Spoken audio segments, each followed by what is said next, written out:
Assalamualaikum warahmatullahi wabarakatuh. Innal hamdalillah nahmaduhu wa nasta'inuhu wa nastaghfir wa na'udzu billahi min shururi anfusina wa min sayyiati a'malina. Man yahdihillahu fala mudilla lahu wa man yudlil fala hadiya lahu. Asyhadu an la ilaha illallah wahdahu la syarika lah wa asyhadu anna Muhammadan 'abduhu wa rasuluh. Allahumma shalli wa sallim wa barik ala Muhammadin wa ala alihi wa sahbihi wa man tabi'ahum bi ihsanin ila yaumil qiyamah. Amma ba'd. Kaum muslimin dan muslimat yang semoga senantiasa dirahmati Allah Subhanahu wa taala, sebuah kesyukuran yang begitu besar untuk kita syukuri pada malam hari ini. Kembali kita dipertemukan oleh Allah Subhanahu wa taala di malam ke-15 Ustaz ya. Di malam ke-15 artinya kita sudah menyelesaikan 14 puasa di bulan Ramadan ini. Alhamdulillah. Dan ini adalah sebuah nikmat yang sangat besar yang patut kita syukuri. Kemudian pada malam hari ini telah bersama kita Ustadz kita yaitu Al-Ustadz Abu Yusuf Badbima hafizahullah ta'ala. Gimana kabarnya Ustadz? Alhamdulillah. Masih sehat dan kuat ya Ustadz ya? Alhamdulillah. Kemudian kami ingatkan kepada teman-teman sekalian yang sudah bergabung di channel Abu Yusuf Badbima baik di Facebook maupun di YouTube, dan juga bagi kaum muslimin yang sudah bergabung di Hafayu TV. Kami ingatkan kembali sebagaimana biasa di acara kita yaitu Takjil Tanya Jawab Islam ini. Silakan Anda memberikan pertanyaan terbaiknya. Insya Allah pertanyaan akan dijawab oleh Ustadz kita.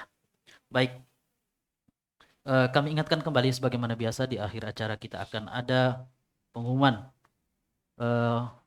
bagi penanya terbaik yang insya Allah akan mendapatkan hadiah. Ya Ustadz ya, hadiah buku semua tentang jenazah. Baik, jadi kami ingatkan kembali untuk tetap standby di channel kita ini dan mendengarkan jawaban dari pertanyaan-pertanyaan yang dilayangkan oleh kaum muslimin dan muslimat, dan semoga kita semua bisa mengambil manfaat. Dan juga kami ingatkan kembali untuk men-share link ini kepada keluarga dan kerabat kita sehingga kebaikan ini tersebar dan tidak terputus di tangan kita.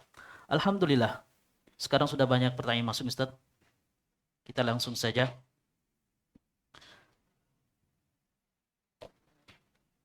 Ini ada pertanyaan masuk lewat kertas. Ustadz, bagaimana tata cara sujud tilawah di dalam solat dan di luar solat? Adakah mengucapkan takbir atau tidak? Bismillahirrahmanirrahim. Alhamdulillahirrahmanirrahim. Wassalatu wassalamu ala rasulillah wa ala alihi wa sahbihi wa man tabi'ahum bi ihsan ila yaumiddin, amma ba'd. Terkait dengan sujud tilawah, dia adalah sujud yang disunahkan ketika kita melewati ayat-ayat tilawah yang ada gambar sejadahnya. Hukumnya sunnah berdasarkan pendapat mayoritas ulama rahimahumullah karena Nabi SAW melakukannya. Melakukannya. Adapun tata caranya sujud tilawah itu adalah sujud satu kali sujud. Satu kali sujud. Bisa dilakukan di dalam solat ataupun di luar solat. Kalau di luar solat tentunya tanpa takbir. Langsung saja sujud. Kemudian membaca doa sujud yang secara umum. Subhana rabbiyal a'la. Adapun di dalam solat, maka para ulama menyatakan takbir sunnahnya. Karena Nabi SAW bertakbir setiap naik dan turun. Nabi SAW bertakbir setiap naik dan turun. Jadi dia turun untuk sujud satu kali, dia takbir Allahu Akbar. Kemudian dia naik dengan takbir langsung, satu kali lagi Allahu Akbar. Satu kali sujud. Dan dia membaca doa sujud seperti biasa. Wallahualam. Kemudian Ustadz, saya disuruh sama guru sekolah untuk ikut lomba membaca Al-Quran dan gerakan sholat. Apa hukumnya ikut lomba seperti itu Ustadz? Kalau tidak berbahaya bagi nilai kita, tidak perlu diikuti. Tidak perlu diikuti. Ana saat ini sedang membeli tanah dengan dicicil. Namun saat ini orang tua anak punya utang di bank dan belum dibayar beberapa bulan. Pertanyaannya, bolehkah saya menjual tanah yang masih dicicil dengan maksud untuk membantu melunasi utang orang tua? Jazakumullah khair. Wallahualam. Karena kita harus tahu juga kadang kalau tanah itu dicicil, biasanya dijadikan jaminan kepada tempat kita menyicil. Kan biasanya surat masih ada di sana. Kalau dijadikan jaminan untuk utang juga, tidak boleh kita jual. Jaminan itu tidak boleh dijual. Makanya di pertanyaannya kalau umum begitu, tidak tahu jawabannya.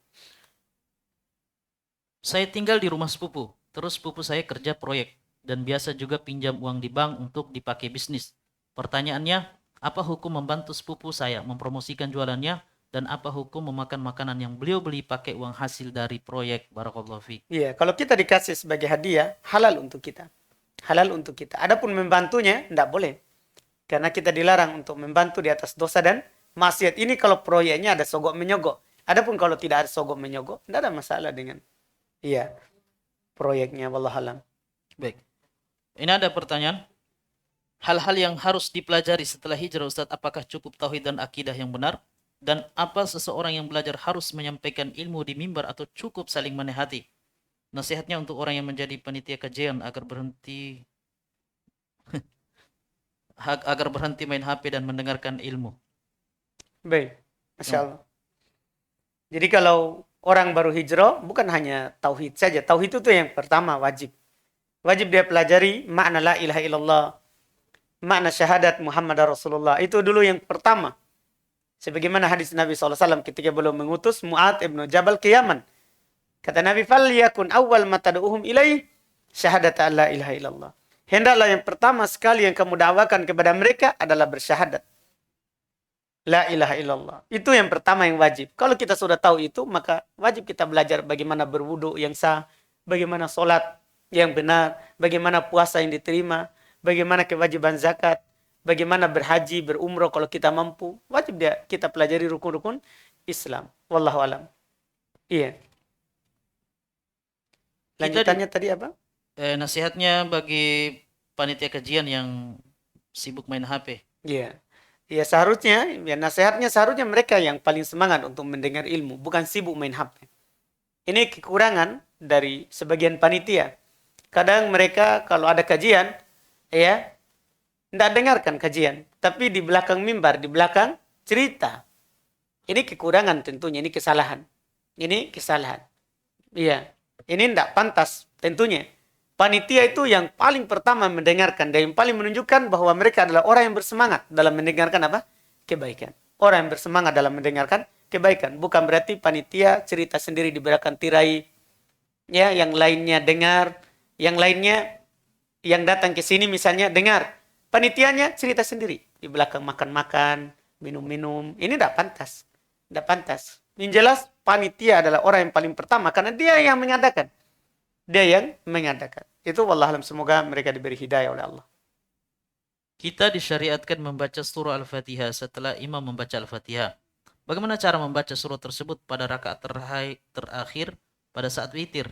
Mengingat waktunya sangat mepet karena imam hanya membaca Al-Ikhlas. Kadang kita tidak sempat menyelesaikan Al-Fatihah lalu imam sudah ruku. Nah, ada dua tempat ya, bukan hanya setelah Al-Fatihah saja. Boleh kita mengikuti bacaan imam.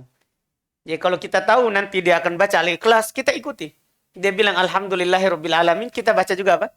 Alhamdulillahirabbil alamin. Ikut di belakangnya. Ikut di belakangnya. Itu wallahualam yang dilakukan. Kemudian apakah zikir pagi petang harus lengkap bacaannya? Anak cuma hafal ayat 3 kursi. Ayat kursi 3 kul dan yang dibaca 100 Subhanallah wa bihamdih dan astagfirullah wa atubu ilaih. Apakah boleh baca itu saja Ustaz? Boleh saya, kalau kan itu hukumnya sunnah. Zikir pagi petang itu sunnah. Kita sempurna alhamdulillah, kalau tidak sempurna juga bertakwa kepada Allah sesuai dengan kemampuan. Sesuai dengan kemampuan. Wallahualam. Ini pertanyaan yang tadi malam ini Ustaz. Bolehkah kami wanita mengikat rambut saat sholat? Karena kalau tidak diikat kami rasa gerah dan panas Ustaz. Adakah bacaan khusus yang dibaca saat kunut witir? Atau boleh bacaan lain Ustaz? Baik. Ikat rambut saat sholat itu tidak dibolehkan. Kan sudah kita bilang kemarin ada larangannya dalam hadis Nabi SAW. Iya. Masalah gerah, enggak. Itu bukan alasan yang syar'i. Alasan yang syar'i itu kalau dia tidak ikat akan keluar rambutnya dari mukenanya, dari jilbabnya. Ini namanya alasan. Maka boleh dia karena darurat. Daripada keluar batal sholat. Adapun alasan gerah, itu bukan alasan yang diterima. Iya, bukan alasan yang diterima. Wallahualam. Kemudian adakah bacaan khusus yang dibaca saat kunut witir? Itu kunut yang diajarkan Nabi SAW di hadits. Ya, Nabi SAW ajarkan kepada Al-Hasan. Apa doa witirnya? Doa kunutnya? Allahumma hdini fiman hadait, wa'afini fiman afait, wa tawallani fiman tawallait. Terus wabarik Hah? Wabarik. Hah? Wabarik li fima atoit. Wakina syarrum. syarru ma qadait innaka taqdi wa la yuqda alaik wa la ya'izzu man adait wa la yadhillu man la izzu man adait wa la yadhillu man tawallait. Iya, ini doanya yang diajarkan oleh Nabi sallallahu alaihi wasallam. Boleh ditambah dari itu. Boleh ditambah dari itu. Wallahualam. Kemudian Ustadz, adakah bacaan dan sholawat khusus sholat tarwih dan witir? Tidak ada. Tidak ada yang dinukil dari Nabi SAW kecuali ucapan setelah witir, Subhanal Malikul Kudus, Subhanal Malikul Kudus, Subhanal Malikul Kudus. Itu yang sahih dari Nabi SAW. Kemudian Abu Bakar Al-Marwazi berkata kepada Imam Ahmad rahimahullah, seseorang yang memasuki masjid lalu ia pun melihat suatu kaum, maka ia pun memperbagus sholatnya, yakni ria. Beliau berkata, tidak. Itu merupakan keberkahan seorang muslim atas muslim lainnya. Apa maksud dari kata-kata keberkahan seorang muslim atau muslim lainnya, Ustadz? Syukron, jazakallah khairan. Enggak tahu. Enggak tahu apa maksud. Kemudian bolehkah puasa Daud bulannya diselang-seling, Ustadz? Semisal, bulan Januari puasa Daud, bulan setelahnya tidak lanjut. Lanjutnya di bulan Maret lagi, Ustadz. Enggak. Puasa Daud itu kan kita berpuasa sehari, berbuka sehari. Bukan bulan. Bukan berpuasa sebulan, bulan berikutnya tidak. Tidak ada tuntunannya begitu. Yang dituntun itu sehari berpuasa, sehari tidak berpuasa. Itulah puasa Daud yang paling utama. Kemudian ada lanjutan, Ustadz. Jika melakukan puasa Daud bertepatan dengan Ayyamul Bid, yang mana lebih didahulukan, Ustadz? Kita niat. Kalau kan Ayyamul Bid kan berarti kan kena puasa Daud nanti 2 hari. Misalnya kalau besok Ayyamul Bid kenanya, tanggal 13. Berarti kan besok itu dia puasa Daud dengan niat juga Ayyamul Bid. Berarti dapat Kan? 2. Dapat 2. Kemudian lusanya itu dia puasa niat Ayyamul Bid. Setelah lusa dia puasa dengan niat 2, Ayyamul Bid dan puasa Daud. Tidak ada pertentangan. Jadi 2 hari boleh dia niat bergabung, gabungkan niatnya karena sama-sama sunnah. Yang 1 harinya cuma 1 niatnya. Jangan dia niatkan lagi Daud karena harus selang Daudnya. Harus ada selang-seling Daudnya. Itu wallahualam. Kemudian apa hukum membaca ta'awudz atau basmalah atau sholawat ketika memulai azan atau iqamat? Tidak ada tuntunannya. Tidak ada dalilnya. Iya. Kemudian Ustaz, bagaimanakah kita dapat mengetahui kalau kita ikhlas dalam melakukan sesuatu amalan? Salah satunya seperti bersedekah. Iya. Ya, kita yang tahu. Pertama, kalau kita niatkan karena Allah, kita mengharapkan dengan sedekah kita itu adalah ganjaran dari Allah. Kita tidak niat dengan sedekah supaya tambah rezekiku. Itu namanya niat dunia. Niat dunia. Betul, Nabi janjikan siapa yang bersedekah maka akan bertambah apanya? Rezekinya. Itu namanya janji. Itu tidak perlu kita niatkan. Karena pasti Allah penuhi apa? Janjinya. Cukup kita berniat sedekah karena Allah untuk mendapat pahala dari Allah. Allah akan kasih penggantinya di sisinya. Iya, itu yang ikhlas. Itu yang ikhlas. Iya, ciri-cirinya. Wallahualam. Kemudian, Afwan Ustadz, bisakah membaca wirid menggunakan aplikasi zikir? Dikarenakan kalau pakai jari-jari kadang dilupa. Di mana aplikasi itu kalau sudah cukup 33 kali akan berdering sendiri, Ustadz. Iya. Yang paling utama adalah jari. Karena jari jemari ini akan menjadi saksi nanti di hadapan Allah. Mereka akan berbicara nanti. Yang paling utama, Nabi SAW pakai jari. Kalau zikir. Beliau kalau berzikir pakai jari. Iya. Kalaupun kita lupa, tidak ada masalah. Yang masalah ini kalau kita pakai aplikasi, malah kita akan lalai. Nanti kita akan teringat kalau aplikasinya apa? Bunyi. Malah kita lebih lalai kalau pakai aplikasi. Kalau pakai jari, kita akan konsentrasi. Karena kita akan berusaha supaya tidak lupa. Tidak lupa. Yang utamanya pakai jari. Karena itu yang dicontohkan oleh Nabi SAW. Wallahualam. Kemudian apakah zakat fitrah sah apabila dikeluarkan pada hari ke-15 Ramadan? Dikarenakan imam setempat di kampung saya memerintahkan agar zakat fitrah disegerakan. Tidak sah. Karena zakat fitrah itu dikeluarkan di hari Id sebelum imam keluar. Itu waktu wajibnya. Ada waktu boleh sehari atau 2 hari sebelum Id. Adapun sebelum sehari atau 2 hari tidak ada tuntunannya. Kita katakan sehari atau 2 hari sebelum Id karena ada dilakukan dikatakan oleh Ibnu Umar radhiyallahu taala anhu. Ya, Ibnu Umar radhiyallahu taala anhu. Adapun sebelum itu tidak ada contohnya, tidak ada salafnya. Wallahualam. Afwan Ustadz, ketika kita membaca surah dalam solat dan kita ingin berhenti di suatu ayat, Apakah ada kaidah khusus kapan berhenti dan kapan harus dilanjutkan? Atau bisa berhenti di mana saja yang kita inginkan? Ya tentunya kita lihat maknanya. Kadang kalau kita berhenti sembarang, itu akan merusak makna. Akan merusak makna. Kita kalau menghafal, ya kita lihat maknanya. Kalau merusak makna dan habis napas kita, maka berhenti di situ tapi diulang lagi sebelumnya. Ya diulang lagi apa? Sebelumnya. Iya. Itu diperhatikan dalam berhenti. Karena itu tadi seperti yang kami bilang, kadang ya merusak makna. Kadang merusak makna. Seperti ada ayat yang kadang kita dengar orang salah berhentinya dan salah menyambungnya. Salah menyambungnya. Iya.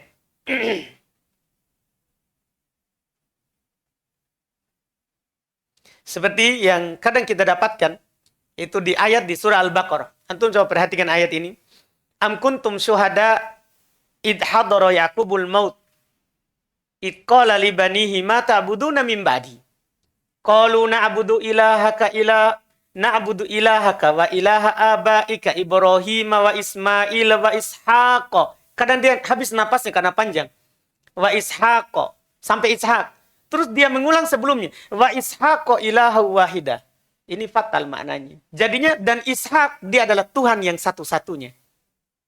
Jadi perhatikan kalau habis napas di situ tidak boleh ulang ke Ishak kemudian lanjut ke ilahu wahida. Harus sebelumnya. Na'budu ilahaka wa ilaha abaika Ibrahim wa Ismail wa Ishaq ilahu wahida. Wa nahnu lahu muslimun. Ini kadang kita jumpai imam begitu. Ini kan para maknanya. Jadinya bukan Allah yang disembah, tapi Ishak yang disembah. Jadi harus diperhatikan. Jadi ada beberapa hal yang tidak boleh kita berhenti karena merusak makna. Karena merusak makna. Itu wallahualam. Jadi nasihatnya ini apa Ustaz? Nasihatnya ya kita kalau hafal belajar juga. Ya, belajar Iya. cari tempat-tempat yang... Karena memang sebenarnya dalam Al-Quran kan banyak tempat berhentinya. Seperti di ayat tadi itu, kan sudah ada beberapa di situ lambang berhentinya. Tinggal kita tahu saja lambang berhenti yang ada dalam Al-Quran. Kan di Al-Quran itu ada wakofnya lazim, ada wakofnya jaiz, ya. Ada yang wakof tapi boleh disambung, ada yang wakof lebih utama tidak disambung. Kan ada di ujung Quran, di belakang mushaf. Di setelah ayat kayaknya saya ada di situ. Seperti ini kan ada lambangnya di sini. Wallahualam. Di mushaf Madinah ya. Mushaf Madinah memang sudah ada tanda-tandanya. Wallahualam. Baik. Pertanyaan selanjutnya. Saya kerja dan punya rumah di kota A. Qadarullah anak pindah tugas ke kota B. Dan hanya ngekos. Setiap Sabtu dan Ahad saya balik ke kota A. Dan Senin sampai Jumat berada di kota B bekerja. Pertanyaan saya. Ustadz, mukim saya di mana? Pertanyaan saya, Ustadz, mukim saya di mana? Syukran. Kita yang tahu. Jazakallahu khairan. Bukan saya. Saya yang tanya, di mana kita mukim? Kalau di kota A, maka kota A. Kota B, safar. Kalau kota B, maka kota B mukim tak. Di kota A, safar. Jadi kita yang tahu, di mana kita mukim, di mana kata peta. Iya. Kemudian Ustaz, bagaimana hukum menggunakan inhaler saat puasa Ustaz? Apa inhaler? Oh. Iya. Kalau tidak ada jurum, tidak ada cairannya, tidak batal puasa. Kalau tidak ada cairannya. Kalau hanya angin itu ya, hanya Aroma. ya aromanya, tidak batal. Iya, Allah alam. Kemudian, bagaimana hukumnya dan etika yang baik berziarah kubur bagi wanita? Bisakah memberi dinding tembok kuburan dengan asumsi jika turun hujan tanah kuburan tidak longsor? Jazakumullah khair. Baik. Kalau ziarah kubur untuk perempuan, pertama, tidak boleh memperbanyak. Karena ada datang dalam sebagian riwayat hadits, la'anallahu zawwarat.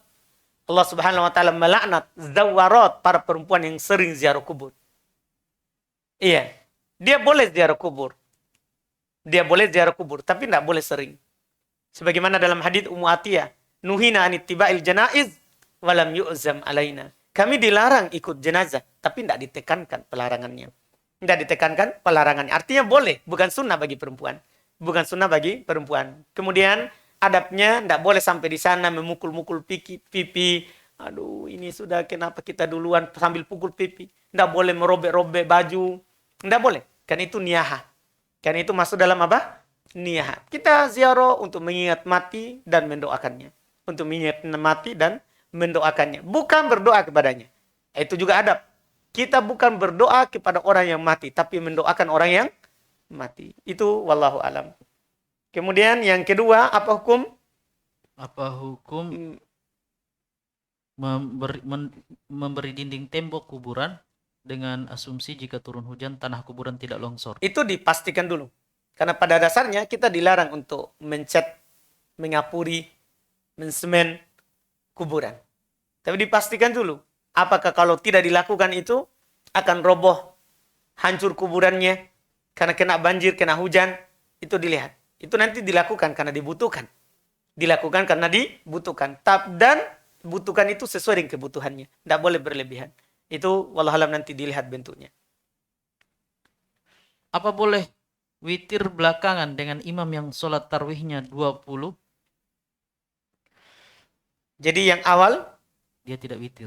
tidak witir, tapi imamnya witir. Ya. Kemudian yang akhir Dia ikut witir bersama imam yang dia ikut witir bersama imam yang sholat tarwihnya 20. sholat tarawih yang 20. Dalam masalah ini sebenarnya ada banyak bentuk. Ada bentuk yang selamat, ada bentuk yang tidak selamat yang disebutkan oleh para ulama. Bentuk yang selamat itu, kalau kita sholat sama imam di awal malam sampai witir, itu selamat. Atau kita sholat sama imam dari awal, terus imamnya tidak witir, diakhirkan nanti di akhir witirnya. Itu juga selamat. Adapun imamnya witir di awal, baru kita ikut lagi witir di akhir. Imamnya ada witir di akhir. Ini disebutkan oleh para ulama at-ta'qib. Yaitu, dia sholat malam, sholat awal malam, kemudian dia ajak orang lain. Ya, yang mau sholat di akhir malam, boleh. Dia witir juga di akhir malam. Di awal malam dia suruh orang lain witir. Ini ta'qib. Ta'qib ini dimakruhkan oleh para ulama dalam madhab Hanabilah. Walaupun ada pendapat yang tidak memakruhkan, berdalil dengan athar Anas, beliau bilang, kan mereka cuma datang kembali untuk melakukan kebaikan yang mereka inginkan. Tapi athar Anas ini do'if. Wallahualam, jadi tidak bisa dipakai berdalil. Jadi hukumnya makruh kalau seperti itu dilakukan. Kan ini masuk dalam pembahasan ta'qib. Ada 2 witir dalam satu malam di satu tempat. Walaupun orangnya beda. Dulu saya pernah berpikiran kalau orangnya beda berarti keluar dari ta'qib. Ternyata di Ustadzul bilang itu sudah satu paket. Walaupun orangnya beda, tapi itu kan satu paket dalam tempat itu. Jadi masuk dalam ta'qib kalau satu paket. Wallahualam. Apakah kunut witir wajib kita lakukan di akhir-akhir Ramadan? Tidak. Dan apakah ada ketentuan berapa hari untuk melakukannya? Tidak. Tidak ada ketentuan. Yang mau kunut silakan. Dan tidak ada kewajiban. Kunut witir itu hukumnya sunnah. Kunut witir itu hukumnya sunnah. Bahkan saya baca terakhir pendapatnya Syekh Utsaimin, kalau dilakukan secara rutin terus, itu bisa jadi bid'ah. Karena tidak dinukil dari Nabi rutin melakukan kunut witir. Itu kata beliau rahmahullah. Kemudian kalau saya masbuk di rakaat terakhir sholat maghrib. Masbuk di rakaat terakhir sholat maghrib. Berarti rakaat ketiga. Ya. Kalau saya bangkit untuk melaksanakan rakaat kedua, apakah saya duduk tasyahud lagi di rakaat kedua? Iya. Karena kita kan baru tadi itu tasyahud karena ikut imam. Sekarang kita tasyahud karena memang 2 rakaat itu harus apa? Tasyahud. Harus begitu. Kalau tidak kita menyelisih yang disebutkan oleh Nabi, dicontohkan oleh Nabi SAW. Apakah boleh bagi makmum yang terlambat dibolehkan membaca sholat? Membaca sholawat pada tasyahud akhir atau hanya membaca doa tasyahud akhir saja? Yang mana itu? Apakah boleh bagi makmum yang terlambat? Masbuk. Ya, masbuk. Berarti kan dia bukan tasyahud akhir. Ya. Iya. Kalau ditanya boleh dalam madhab Syafi'iyah boleh. Boleh. Cuma kalau dia tidak baca, dia berdoa saja sambil menunggu imam, tidak apa-apa. Karena memang lafaz umumnya itu hendaklah dia pilih dari doa apa yang dia inginkan. Itu wallahualam. Kemudian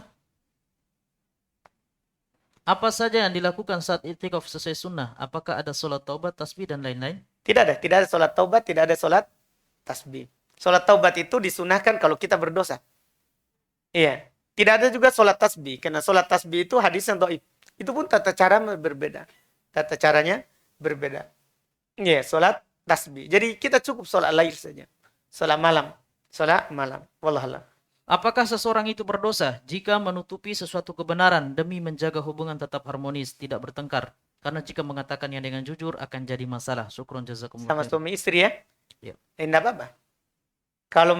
Kalau kita katakan yang benar, maka akan terbantu syaitan untuk menjadikan suami istri itu berpisah, maka boleh kita tutup. Boleh kita tutup. Ini kalau akan terjadi fitnah atau perpisahan. Surah apa menurut Ustadz yang dibaca setelah Al-Fatihah ketika sholat id? Sholat id ada beberapa kan tuntunannya. Boleh di rakaat pertama.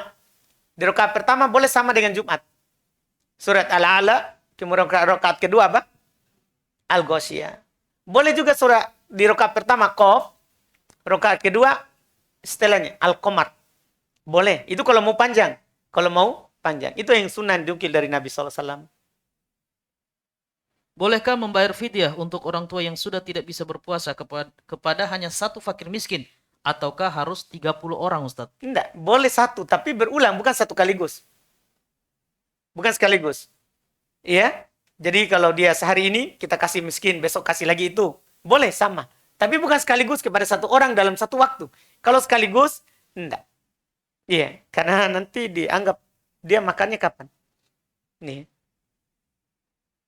Bolehkah kita membaca Al-Quran tanpa memakai jilbab? Boleh. Yang penting kita wudhu. Kita suci.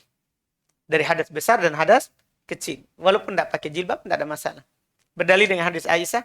Karena Nabi SAW, yadkurullah fi kulli ahyani. Adalah Nabi SAW berzikir kepada Allah Subhanahu wa Ta'ala di setiap keadaannya. Di setiap keadaan. Itu wallahualam. Dan baca Al-Quran termasuk zikir. Kalau fidyah dibayarkan tiap 10 hari. Kalau fidyah dibayarkan tiap 10 hari, bolehkah hanya satu orang saja yang diberi atau bagaimana, Enggak. Ustaz? Dibagikan ke 10 orang kalau sekaligus. Kalau sekaligus. Dibagikan ke 10 orang. Saya memiliki banyak keponakan dan terkadang sebelum tidur siang atau malam mereka menyuruh saya untuk menceritakan kisah atau dongeng. Apakah boleh saya bercerita dusta atau bohong seperti dongeng? Enggak boleh. Haram berdusta. Iya. Kalau seperti itu kita beli saja buku-buku kisah supaya bagus. Sesuai dengan kenyataan. Kisah Nabi, kisah sahabat. Beli saja. Ustadz, siapa wali hak anak perempuan yang lahir dari hasil zina? Apakah ayah biologisnya atau wali hakim? Mohon solusinya terkait Iya, hal ini. ayah biologisnya kan enggak. Karena dia disandarkan kepada ibunya. Disandarkan kepada ibunya. Dalam masalah ini kita pilih wali imam, wali hakim. Itu lebih selamat. Wallahualam. Bagaimana kiat-kiat agar tidak terpengaruh dengan kemewahan dunia? Kiatnya kita jangan lihat ke atas, tapi lihat ke bawah. Iya. Jangan lihat ke atas, tapi lihat ke bawah. Itu yang dikatakan oleh Nabi SAW. Undur ila man huwa asfala min wala tandur ila man huwa fawqak. Lihat kepada orang yang di bawahmu. Jangan lihat orang yang di atasmu. Karena kalau kita lihat di bawah, kita akan mensyukuri apa yang diberikan untuk kita. Kita akan qanaah, merasa cukup dengan itu. Tapi kalau kita lihat ke atas, tetangga sudah lagi mobil. Ini, kayaknya ganti juga ini. Kayaknya Nu'man sudah iPhone 12. Wah, kayaknya harus saya. iPhone 14.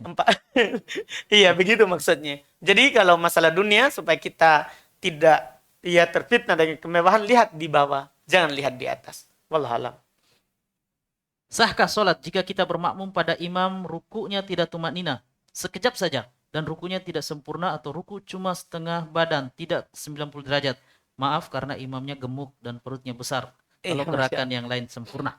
Iya. Kalau dia lakukan karena udur, kasihan. Karena perutnya tidak bisa dilipat sampai begitu. Dia diberikan udur. Dia diberikan apa? Udur. Sah sholat kita di belakangnya. Sah sholat kita di belakangnya. Wallahualam. Bagaimana hukumnya ada masjid ponpes yang tidak terbuka untuk umum? Hanya orang-orang dalam yang menggunakan. Ponpesnya itu belum ada santrinya, tapi sudah hampir 2 tahun masjidnya. Hanya orang-orang tertentu yang menggunakannya. Warga yang dekat dengan masjid dilarang masuk. Sehingga setiap sholat cuma 2-5 orang saja di masjid. Bagaimana dengan hal tersebut, Ustadz? Apakah memang wajar ditutup untuk umum ke ponpes ya, Ustadz? Pertama, kita jangan berburuk sangka dulu. Siapa tahu karena keadaan sekarang. Keadaan sekarang. Iya kan? Keadaan sekarang kan orang disuruh membatasi orang luar. Iya. Kan itu karena ada alasannya. Adapun keadaan normal, itu baru kita tanyakan. Dan jangan tanya ke saya, tanya kepada yang punya. Iya, karena kalau kita tanya ke saya, kita akan menjadikan itu untuk tembak dia. Oh, bahaya, adu domba nanti jadinya. Kita tanya dulu orangnya, kenapa Pak Ustadz kita tidak buka umum masjidnya? Kan banyak masyarakat juga yang mau. Kita tanya, nanti kita akan dapat jawabannya di situ. Wallahualam. Apakah boleh membayar fidyah dalam bentuk uang, Ustaz? Tidak boleh. Karena disebutkan dalam Al-Quran makanan. Fidyatun to'amu miskin. Fidyah makanan untuk orang miskin. Tidak boleh uang, tapi harus makanan. Terkait saran Syekh bin Bas rahimahullah untuk mengundurkan waktu sholat fajar sekitar 25 menit. Dan persoalan kita di Indonesia terkait sholat subuh, apakah waktu sholat subuh kita di Indonesia terlalu cepat, Ustadz? Soalnya saya pernah membaca nasihat seorang Ustadz dan kemudian dia memberikan saran dari nasihat Syekh Farkus. Syekh Farkus hafizahullah berkata dalam beberapa fatwa beliau, bagi yang khawatir fitnah maka silahkan sholat subuh berjamaah yang umum terlai sholat sunnah. Kemudian ternilai sholat sunnah. Kemudian dia sholat kembali di rumahnya. Karena waktu yang ditentukan Indonesia terlalu cepat. Nah, siapa yang bicara Indonesia terlalu cepat? Itu dulu dipastikan. Jangan sampai kita ikut fitnah dari orang-orang pergerakan yang ingin memang menyinggung pemerintah. Kan yang menetapkan waktu ini kan pemerintah. Lewat depak, kan begitu. Jangan sampai ini orang-orang pergerakan ingin mengadu domba kaum muslimin. Jadi dipastikan dulu, siapa itu yang mengatakan Indonesia terlalu cepat. Pastikan dulu. Jangan kita selalu mengalir di fitnah. Iya, pastikan dulu semuanya. Itu wallahualam. Jadi kita tidak bisa menyalahkan orang gara-gara hanya sekedar sebagian orang menukil seperti itu. Wallahualam. Kalau ada yang seperti itu, kita amalkan apa saja yang ada, ya, apa saja yang ada bersama kaum muslimin. Sebagian orang kalau berkata seperti itu, nggak usah dipedulikan. Nggak usah dipedulikan. Apa hukum meminjam uang di koperasi dengan ketentuan bayar bunga 2% tanpa ada syarat-syarat yang ditetapkan? Nasa miriba. Itu syaratnya. Bayar bunga. Kan bayar bunga itu syarat, Pak. Apalagi bukan syarat itu. Ya, itu syarat riba namanya. Bolehkah kita bangun di sepertiga malam, bangun untuk berdoa tanpa melakukan sholat, Ustaz? Karena telah sholat tarwih dan witir bersama imam di masjid. Boleh. Kan hadisnya. Yanzilu Rabbuna ila sama'id dunya. Rob kita turun ke langit dunia. Langit dunia. Dikatakan siapa yang meminta ampun, saya akan mengampuninya. Siapa yang berdoa, maka saya akan mengabulkannya. Siapa yang meminta, saya akan memberikannya. Itu kan umum itu. Tidak harus orang bangun sholat. Tidak harus. Dia meminta ampun, meminta perkara yang dia butuhkan. Itu boleh. Tanpa sholat. Tanpa sholat. Bagaimana definisi dan cara mencintai pasangan karena Allah? Jazakallah khair. Barakallahu fiik. Definisi Dan cara. Definisi dan cara mencintai pasangan karena Allah. Ya, kita cinta dia karena taat. Misalnya kita cinta suami kita, kan dia Masya Allah berjenggot, rajin sholat. Itu namanya karena Allah, karena ketaatannya. Karena ketaatannya. Demikian pula kita cinta istri kita. Masya Allah kalau kita suruh, ya, dia jaga sholatnya. Kalau kita pergi, dia jaga dirinya. Dia jaga dirinya. Itu cara namanya cinta karena Allah. Selain itu, maka cinta bukan karena Allah. Misalnya, kita cinta suaminya karena tebal dompetnya. Nah, itu bukan karena Allah itu. Nanti kalau miskin, kita lempar dia pakai sandal. Iya. Seperti ini, karena Allah itu karena ketaatannya. Karena ketaatannya. Itu wallahualam. Ketika bersafar di bulan Ramadan dan tidak melaksanakan sholat tarwih ketika safar, apakah tetap mendapat pahala sholat tarwih? Karena pada saat mukim rutin melaksanakan sholat tarwih Tetap. di masjid. Kan ada hadis dari Nabi SAW. Siapa yang safar atau sakit, dia sehingga dia tidak melakukan apa yang dia biasa lakukan sebelum sakit atau sebelum safar, maka dituliskan untuknya pahala mukiman sohiha. Pahala mukim dan sehat. Itu dalam hadis Nabi SAW. Dulu waktu masih jahiliyah pernah tidak berpuasa di bulan Ramadan. Alhamdulillah Allah beri hidayah. Apakah wajib mengganti semua puasa yang ditinggalkan atau cukup dengan bertaubat, Ustaz? Cukup dengan bertobat. Cukup dengan bertobat kepada Allah Subhanahu wa Ta'ala. Bagaimana jika saat sholat sirriyah berjamaah kita masih baca surah iftitah? Surah Doa Al-Fatihah. iftitah. Oh, Al-Fatihah atau iftitah nih? Ini Ustaz. Kita masih baca surah iftitah, tapi imam sudah ruku. Apakah kita sempatkan baca Al-Fatihah dulu atau ikut Oh, ruku? berarti Al-Fatihah berarti. Al-Fatihah. Dilihat, kalau kita menyelesaikan Al-Fatihah akan membuat imam nanti sampai bangun, tidak boleh, harus kita ikuti. Dan kita ganti 1 rakaat. Kita ganti 1 rakaat. Karena hadisnya, dalilnya hadis Ubadah bin Samit. La solata liman lam yakra bi fatihatil kitab. Tidak ada solat bagi yang tidak membaca Al-Fatihah. Hadis riwayat Bukhari, Muslim. Wallahualam. Bolehkah berpoligami dengan 3 istri sekaligus, tapi satu rumah? Tapi anak takut sama istri, Ustadz. Apa yang harus saya lakukan? Jangan kitanya kalau malah aja. Itu orang poligami itu harus tebal dompetnya, tebal perasaannya. Kalau kita takut, jangan kitanya. Cukup saja dengan 1 itu lebih baik untuk kita. Daripada gara-gara begitu berkelahi sama istri, tidur di kamar lain. Jangan disebut. Iya. Apa hukumnya menutup mata saat sholat, Ustadz? Tidak boleh. Karena Nabi kalau sholat belum membuka matanya. Istri saya lagi hamil tua, terkadang tidak sholat tarawih dikarenakan sesak dan ngos-ngosan. Bagaimana saya menanggapinya ini, Ustadz? Tidak usah ditanggapi. Iya. Iya kan? Kasihanilah istri tak. Ini lagi mengandung anak tak. Masa kita mau tanggapi begitu? Iya. Kita kasih semangat dia, sabar Ki. Insya Allah kalau kita sebelumnya biasa sholat begitu, sholat, kemudian sekarang karena hamil kita sulit sholat, kasih sabar begitu. Walaupun kalau dia berat untuk berdiri, sebenarnya boleh dia sholat berbaring. Kan dalam hadits Imran ibn Husain, kata Nabi SAW, "Sholli qa'imah." Sholat dalam keadaan berdiri. Fa'ilam tasati faqa'ida. Kalau tidak mampu, sholat duduk. Fa'ilam tasati, kalau juga tidak mampu, fa'ala jambin. Maka boleh sholat berbaring. Jadi misalnya ini istri kita berat baginya untuk sholat berdiri, maka duduk. Kalau berat juga duduk, berbaring. Kalaupun juga tidak mampu, mau diapa? Itu udurnya. Kan sholat tarawih hukumnya sunnah.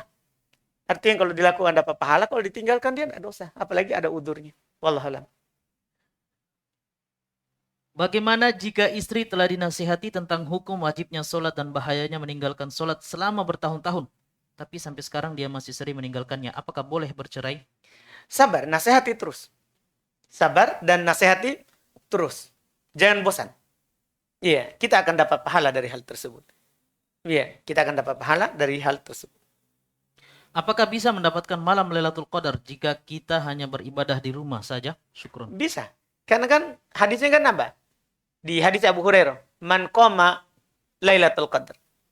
Siapa yang berdiri di malam Lailatul Qadar? Tidak disebut berdiri berjamaah atau berdiri sendiri. Kalau kita hidupkan malam itu, maka kita akan dapatkan keutamaan. Wallahu a'lam.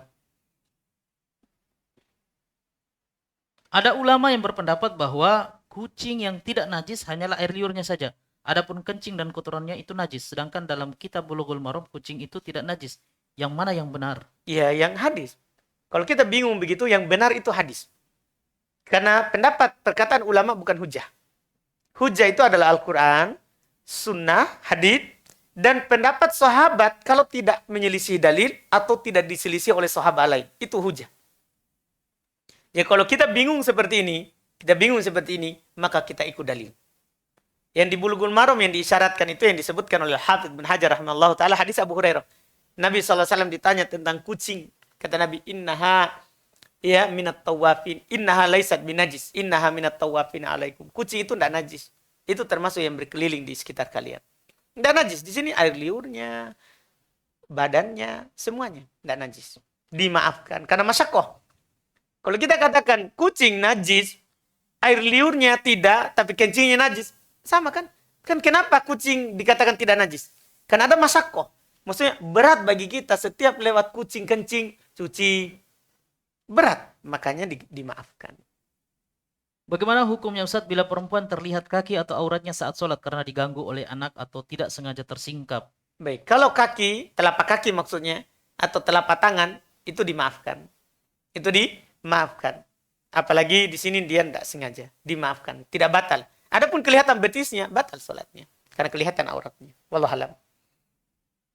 Bagaimana hukum menjual barang yang memiliki kemungkinan digunakan sebagai alat kekufuran atau kesyirikan? Jazakallah khair. Jangan kalau seperti itu. Kalau sangkaan kuatnya akan mengarah ke situ, maka jangan dijual. Jangan dijual. Seperti apa itu Ustaz?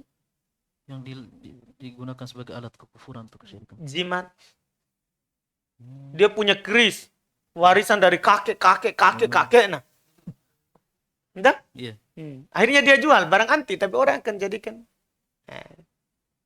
Kalau orang puasa tapi tidak sholat, apakah dapat pahalanya? Tidak dapat.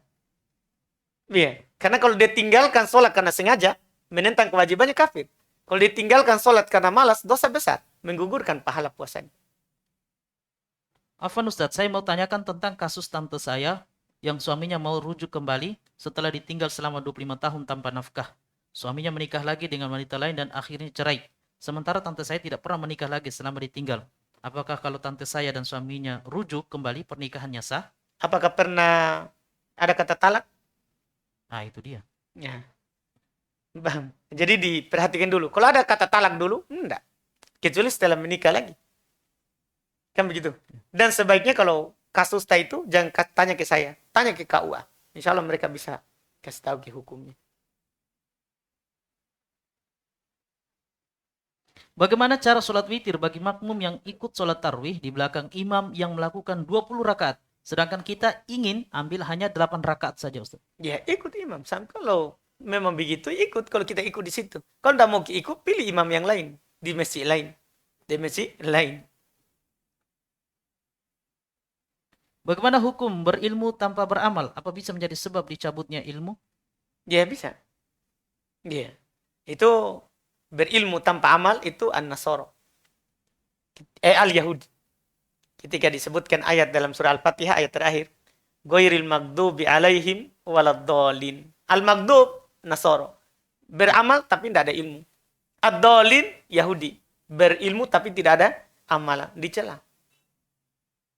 Bagaimana cara menanggapi perbedaan pendalilan dalam masalah agama antara guru dan murid ketika mereka diberi pertanyaan dan berbeda jawaban satu sama lain? Caranya lihat dalilnya. Jangan lihat orangnya. Karena ar-rijal sebagaimana yang dikatakan oleh Syekh Ibnu Taimiyah rahimallahu taala, ar-rijalu yuzan bil haqqi. Orang itu ditimbang dengan yang benar. Bukan sebaliknya. Bukan yang benar ditimbang dengan orang. Jadi kalau kita bingung ada perselisihan pendapat antara guru dan murid, maka perhatikan selalu dalil yang dipakai. Oleh gurunya apa, oleh muridnya apa. Karena itu membuat kita lapang dalam beragama dan yakin. Jadi selalu lihat dalilnya. Jangan lihat orangnya kalau kita bingung. Wallahualam. Operator, waktu? Belum? Satu. Belum? Baik. Enggak, kita tadi mulainya cepat. Oh. Sebelum jam 10. Apakah sholat sunnah Apakah sholat sunnah qobliyah subuh bisa diqadha Ustaz? Kenapa kita kodok? Apa udur tak? Iya, kalau ada udur bisa. Tidak ada udur tidak. Apakah berdosa bila seorang kurir paket atau makanan menerima pesanan makanan dari seorang non-muslim buat dia makan siang di bulan Ramadan? Syukran. Jazakumullah khair. Iya, jangan keluar siang. Ini kan mudah sekali. Kalau kita ragu begitu, ini dosa atau tidak ragu, jangan order siang, jangan kita keluar siang. Keluar saja nanti sebelum buka. Kan mudah sekali diatur. Ya kan? Begitu. Ya enggak? Bagaimana cara bermakmum jika kita masbuk pada sholat maghrib? Tahiyat pertama. Apakah setiap rakaatnya kita tahiyat? Iya. Kan masbuk tahiyat pertama. Akhirnya imam nanti rakaat kedua kan tahiyat. Kita ikut tasyahud karena ikut imam. Ya. Kemudian tasyahud akhir nanti. Ya. Dengan tasyahud akhir. Kita di situ tasyahud awal hitungannya. Kemudian kita bangkit. Baru tasyahud lagi nanti. Berarti berapa kali tasyahudnya? Hah? 3 kali. 3 kali. Tidak ada masalah. Satu karena ikut imam. Yang satu kan memang dia wajib tasyahud. Apakah dalam keadaan haid di bulan Ramadan bisa tetap membaca ayat suci Al-Quran lewat Al-Quran untuk menyambung bacaan sebelumnya tapi dengan media yang berbeda? Apa hukumnya? Ustaz, bolehkah tidak? Boleh. Kalau dia tidak pegang langsung mushaf. Dia buka mushaf dengan alas, boleh. Ya, tidak langsung memegangnya. Atau dia baca dengan media lain, HP, ya, atau tafsir Al-Quran, atau terjemahan Al-Quran, boleh. Wallahualam. Bagaimana hukum anak yang belum balik adzan di masjid dan bagaimana hukumnya tidak takbir, tidak angkat tangan tapi langsung ruku? Adzan anak kecil kalau dia sudah tamyiz, tahu syarat dan ketentuan azan, adzan sah. Kemudian apa? Bagaimana hukum tidak takbir tapi langsung ruku? Tidak takbir langsung ruku. Berarti takbir untuk ruku ya? Iya kan? Bukan takbiratul ihram kan? Ya. Jadi dia sudah takbiratul ihram. Kemudian baca Al-Fatihah dan setelahnya. Kemudian mau ruku langsung ruku. Tidak baca apa? Takbir. Apa hukum sholatnya? Sah. Karena hukum takbiratul intikal kalau mayoritas hukumnya sunnah. Hukumnya sunnah. Bagi yang mengatakan wajib maka dia berdosa tapi sholatnya sah. Dia berdosa tapi sholatnya sah. Itu wallahualam. Apakah ada sholat witir lebih 3 rakaat? Bagaimana tata caranya? 3 rakaat, atau bagaimana Ustaz? Baik. Nabi SAW witir itu 1 rakaat. Nabi juga pernah witir 3 sekaligus tanpa tasyahud awal. Nabi juga pernah witir 5 sekaligus tanpa ada tasyahud di antaranya. Nabi juga pernah witir 7 tanpa tasyahud di sebelumnya. Nabi juga pernah witir 9 tapi di rakaat ke-8 belum tasyahud. Kemudian 9 bangkit belum tasyahud lagi ke-9. Cara melakukannya boleh sekaligus. Boleh langsung 1 saja, boleh 3 langsung, boleh 5 langsung, boleh 7 langsung, boleh 9 langsung. Boleh juga 2, 2, 2, 2, 2, 1, 2, 2, 2, 3, 2, 2, 5, 2, 2, 7, 2, 2, 9. Boleh. Semuanya bebas hal tersebut dilakukan oleh Nabi SAW. Ada klarifikasi tentang qobliyah sholat sunnah subuh tadi Ustaz. Karena ada uzur. Dan kapan waktu terbaik untuk dilaksanakan Ustaz? Boleh 2, boleh setelah sholat langsung, tapi jangan di masjid, nanti ada fitnah. Boleh juga setelah matahari terbit. Boleh setelah matahari terbit. Wallahualam. 2 pertanyaan terakhir. Kapan batas waktu sholat duha Ustaz? Sampai zawal, sebelum matahari di tengah. Karena kalau matahari sudah di tengah itu zawal. Itu namanya waktu yang terlarang. Waktu yang terlarang. Itu wallahualam. Kemudian bagaimana cara yang baik dalam menolak ajakan teman atau sahabat untuk berkumpul-kumpul yang takutnya hanya menyanyiakan waktu, mengingat diri yang baru hijrah? Kita yang tahu itu caranya. Bukan saya. Karena kita yang tahu teman tak. Bagaimana perasaannya. Ya kan? Bukan saya. Betul nggak? Betul. Iya. Aduh. Alhamdulillah Ustaz. Jadi antum dari ridho ya? Ya? Iya, maksudnya kenapa bertanya? Iya. Iya. Kan kita yang tahu teman tak. Iya. Bagaimana perasaannya. Kalau saya ditanya misalnya. Gimana cara tak menolak ajakannya Nu'man? Saya langsung bilang. Enggak mau kak. Karena saya tahu dia. Kan begitu tuh? Iya. Wih, ada masuk pertanyaan Ustaz. Terakhir lagi Ustaz. Katanya terakhir tadi. Iya. Enggak apa-apa ya? Bismillah Ustaz, saya dicerai suami sedang hamil. Suami ngomong saya cerai kamu. Terus saya ikut emosi, ya udah talak 3 sekalian. Suami ngomongnya. Terus itu jatuh talak 3. Terus itu jatuh talak 3. Apa? Terus masa idah saya sudah habis, sudah melahirkan, apa bisa rujuk? Tolong jawabannya. Iya. Pertama, para ulama sebenarnya membicarakan kalau talak 3 sekaligus, apakah jatuh talak 3 atau talak 1? Disebutkan oleh para ulama bahwa berdasarkan ayat at-tolaku marrotan, tolak itu 2 kali. Artinya tidak langsung 1 kali langsung. Tidak langsung 1 kali. Maka 3 kali langsung dalam 1 kali itu tidak.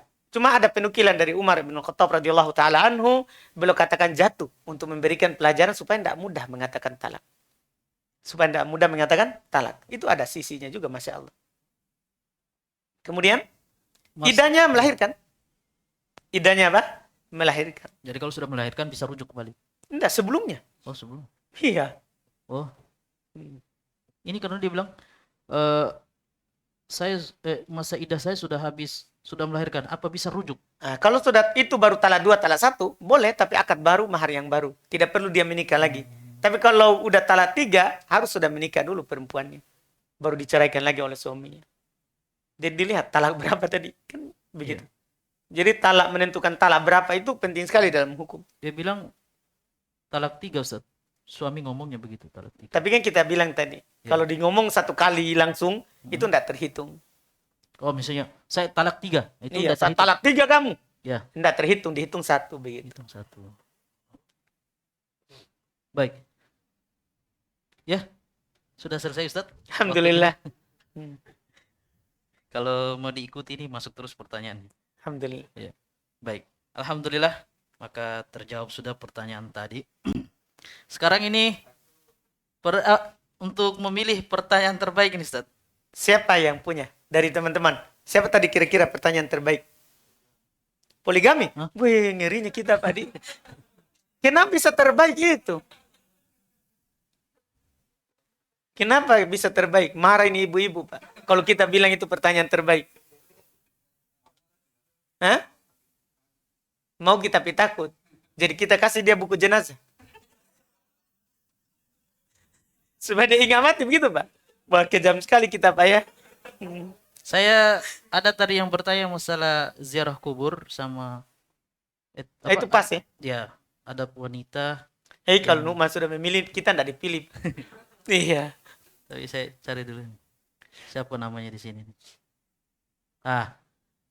Al-Fatir. Al-Fatir. Hukum dan etika baik berziarah kubur bagi wanita. Kemudian memberi dinding tembok kuburan dengan asumsi jika Betul. turun hujan. Berarti kan ada pembahasannya di sini. Betul. Iya. Al-Fatir. Al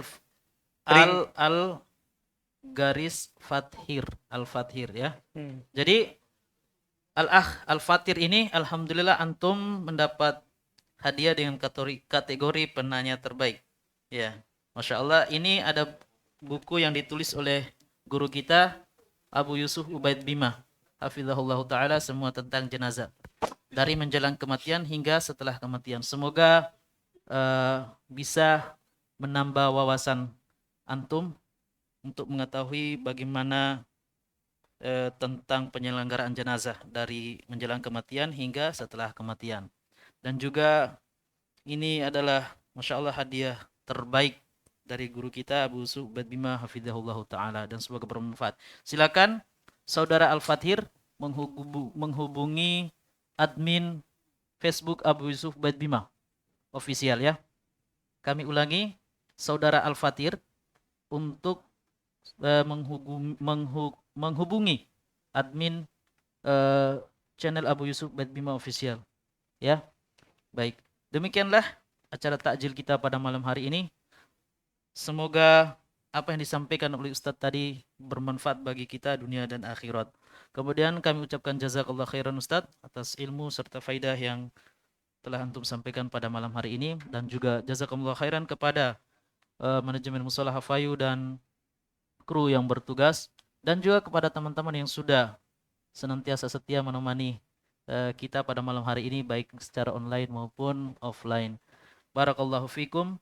Yang benarnya datang dari Allah Subhanahu wa taala, adapun yang salah itu adalah kesalahan dari kami sendiri, dan kami mohon maaf jika ada beberapa pertanyaan belum sempat terjawab. Insyaallah kita akan ketemu kembali di acara yang sama, takjil tanya jawab Islam, insyaallah besok.